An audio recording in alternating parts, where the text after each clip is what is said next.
your hairy mitts off my future wife, you big brute. You don't understand. The hunt is off. We made a terrible mistake. Oh, no. You commissioned me to rid you of Pesto, and that's just what I intend to do. Oop. Huh? Pesto? You knew it was Wallace all along. Yeah. All right. So what if it is that blithering idiot? No one will ever believe you. And if I can't have your money, I can still bag your bunny.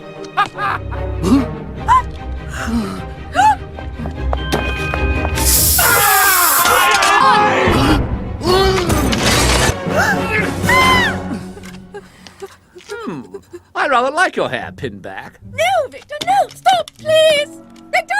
Ha! You can hop, but you can't hide, Pesto.